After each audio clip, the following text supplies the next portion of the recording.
तुम अली से कहना कि वो अनाया से शादी कर ले। उससे कहना कि मैं खुश हूँ, मैंने अपनी मंजिल का इंतखाब। वो औरत, तुम इस उम्र में चीट कर रहे हो मुझे? बताए मामा को कौन थी वो औरत? You shut up, okay? हैरान हूँ ये जानकर कि ये कैसी मोहब्बत है जो सिर्फ तुम्हें बेचैन कर रही है। उसकी भीगी हुई आंखें।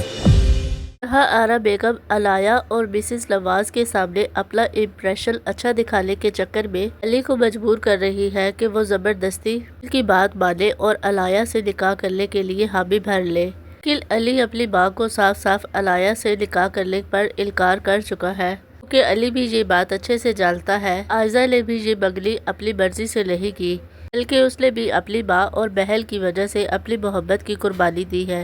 पर इलाम साहब ने अभी तक अपनी बेटी के बारे में किसी को कुछ नहीं बताया। इसलिए जब उसामा इलाम साहब को अपनी बेटी के साथ डील करते हुए देखेगा, वो जाकर अपनी मामा को बता देगा कि पापा तो किसी औरत के साथ में खाना खा रहे थे। आरा बेगम तो इस बात का उल्टा ही मतलब ले लेगी और उसे कहेगी कि आप मुझे इस उम्र में पैर चलाकर रुसवा करने की कोशिश कर रहे हैं। इलाम साहब अच्छे मौके की तलाश में थे कि वो अपनी बेटी के बारे में आरा बेगम को एतमाद में लेकर सब कुछ बता देंगे कि वहाँ पर अब फिजा भी आयजा की वजह से परेशान है। भी ये बात अच्छे से जानती है कि आयजा ने ये मंगनी अपनी मर्जी और खुशी से नहीं की, वो इस रिश्ते से भी खुश नहीं है, लेकिन वो चाह कर भी अपनी बहन के लिए कुछ नहीं कर पा रही।